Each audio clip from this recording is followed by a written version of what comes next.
Their Fated Travels, Book 2.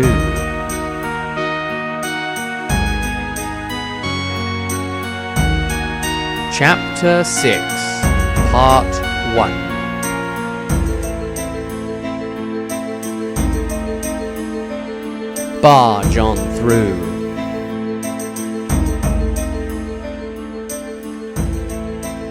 Day 1.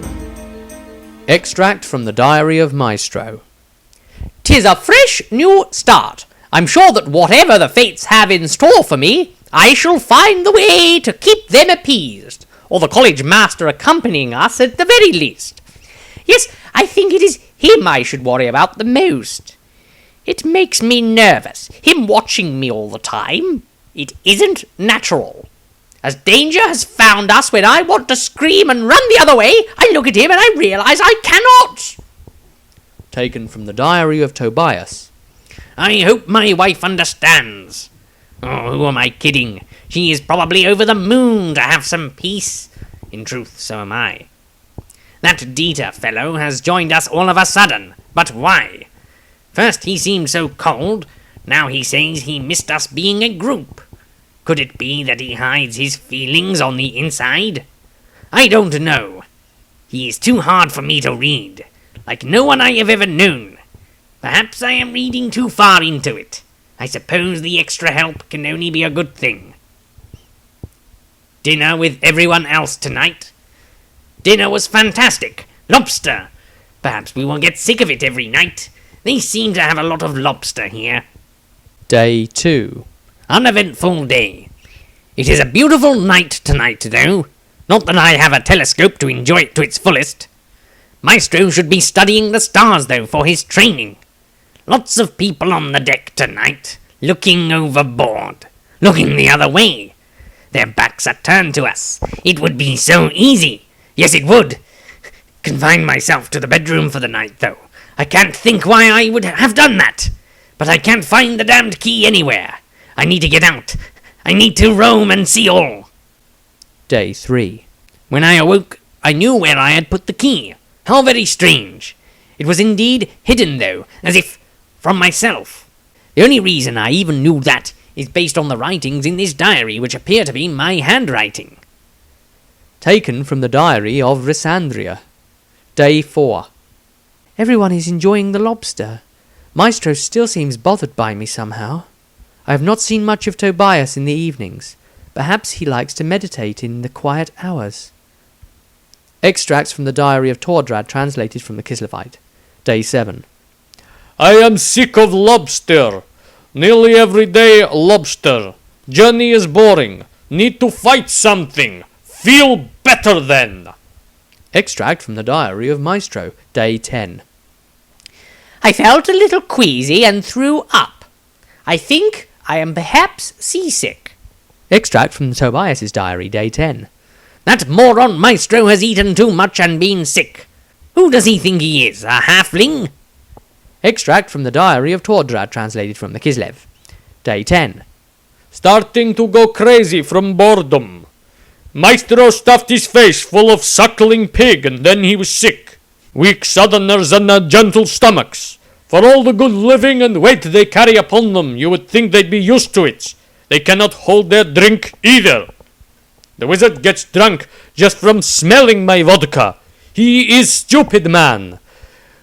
Worse still, I must risk my life to save his. From the Diary of Dieter, day 15. Maestro is on deck every night, looking up at the stars and back down to his lavish-looking tome. I can tell it's filled with arcane language.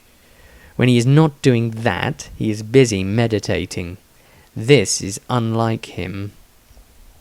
From the Diary of Rysandria, day 16.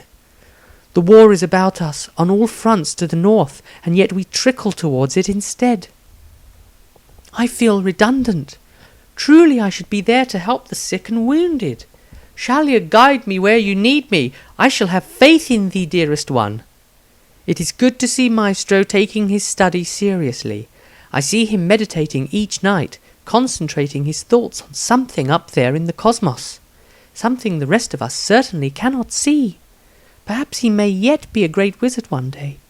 I would like to see that. Onwards their vessel took them. The barge had been forced to halt several times for vast armies to pass across improvised plank bridges so that they might aid in pushing back the chaos forces that besieged the land. Then there were the priority barges that required the usage of the river's full width of several at once to move up it with soldiers and supplies. Aid had to be brought to key places that the river could reach safest. All of this meant that the journey upriver was taking longer than they expected.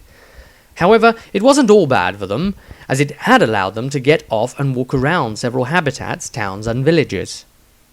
As they continued on their oft-broken part journey onwards, they were pushing further north all the time, following the river deeper and deeper through Middenland. One thing was becoming clear though: the further north they ventured, they were coming closer to the presence of the Chaos armies.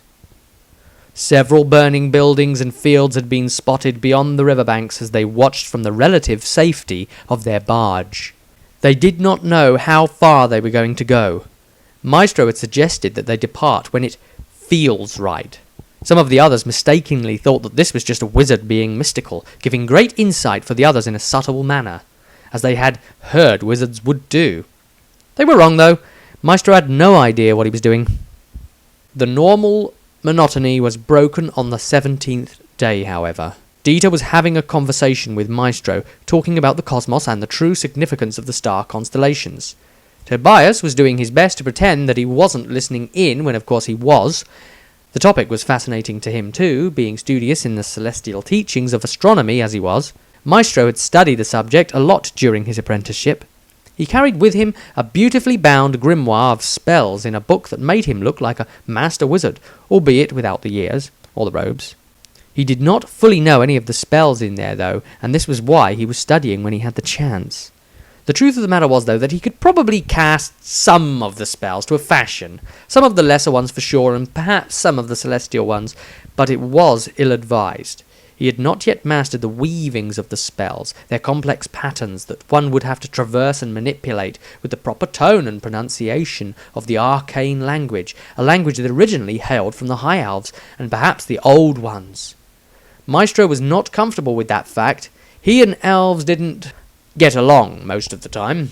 One wrong word from him, though, one mispronounced vowel in the entire spell could backfire dangerously. Therefore, attempts at the full spells were strictly forbidden.